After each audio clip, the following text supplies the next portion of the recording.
మరి ఈరోజు మీ మాజీ ఎమ్మెల్యే అన్నారంట, ఎందుకు రెవెన్యూ సదస్సులు ఏం చేశారని రెవెన్యూ సదస్సులు పెడుతున్నారు, గ్రామ సభలు పెడుతున్నారు అన్నారు. నేను ఇక్కడే ఉంటాం, చర్చకు రావడానికి సిద్ధమా అని కూడా మీ మాజీ మంత్రిని, మీ మాజీ ఎమ్మెల్యేని అడుగుతున్నాం. 14-19లో మేము ఏం చేసామో చెప్తాం, 19-24లో మీరు ఏం చేశారో చెప్తాం, మేము 5 నెలల్లో ఏం చేశామో చెప్తాం, రాబోయే కాలంలో మేము ఏం చేసామో చెప్పడానికి సిద్ధంగా ఉన్నాం. కావాలంటే పులివెందులకు రమ్మంటారా, కడపకు రమ్మంటారా, సిద్ధమని కూడా ఈ సభాముఖంగా మీకు తెలియజేస్తున్నాం. నేను కూడా రాయలసీమ బిడ్డనే, రాయలసీమ ఆడబిడ్డనే అనే విషయాన్ని కూడా మీకు ఈ సభాముఖంగా మీకు తెలియజేస్తున్నాం.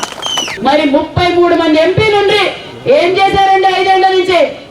ఇప్పుడు పెట్టమనండి, రేపు ఆయన ఎవరో మాజీ ఎమ్మెల్యే ప్రెస్ మీట్ కావాలంటే 33 మంది ఎంపీలు బాబాయ్ గొడ్డలి పార్టీ తప్పించుకున్నామే తప్ప ఏ విధంగా బెయిల్ తెచ్చుకున్నాము, ఏ విధంగా తప్పించుకున్నాము అనే ఆలోచనే.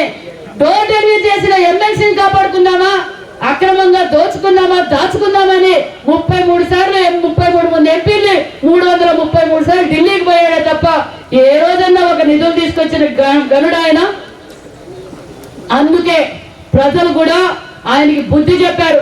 11 సీట్లకే పరిమితం చేసి ఎన్డీఏ ప్రభుత్వం అయితేనే ఈ రాష్ట్రం నారా చంద్రబాబు నాయుడు గారు అనే నేను అని ప్రమాణ స్వీకారం చేస్తేనే భావితరాల భవిష్యత్తు బాగుంటుందని సంకల్పంతో మీరందరూ మూకుమ్మడై మళ్ళా మన ప్రభుత్వానికి సహకరించిన మీకు అందరికి కూడా శిరస్సు వంచి ధన్యవాదాలు తెలియజేస్తున్నా.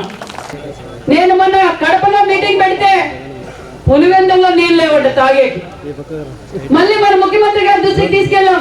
సార్ ఇక్కడ పులివెందులో తాగేకి నీళ్ళకి ఇబ్బంది పడుతున్నారు సార్, ఆయన ఏమో అసెంబ్లీకి రాడు, ఢిల్లీకి పోయి ధర్నా చేస్తా, ఈడ అసెంబ్లీ జరుగుతా అంటే ఈడ ప్రజా సమస్యలు పరిష్కారం చేసుకోకుండా ఢిల్లీకి పోయి ధర్నా చేస్తున్నాడు సార్, ఆ ప్రజలు చూడండి సార్ అంటే జల్ జీవన్ మిషన్ కింద సార్ మొన్నటి రోజు శాంక్షన్ కూడా చేశారు. కాబట్టి మేము కక్ష సాధింపు చర్యలకు వెళ్ళాం.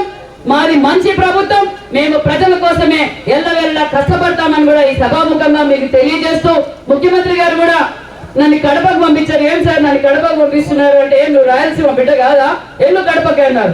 ఖచ్చితంగా కడపలో ఏ సమస్యలు వచ్చినా మీరు నా దృష్టికి తీసుకొచ్చినా నేను కలెక్టర్ గారితోనూ మరి ఎస్పీ గారితో ఎమ్మెల్యే గారితో మాట్లాడి సమస్యలు పరిష్కారం చేస్తామని కూడా ఈ సభాముఖంగా మీకు అందరికీ తెలియజేస్తూ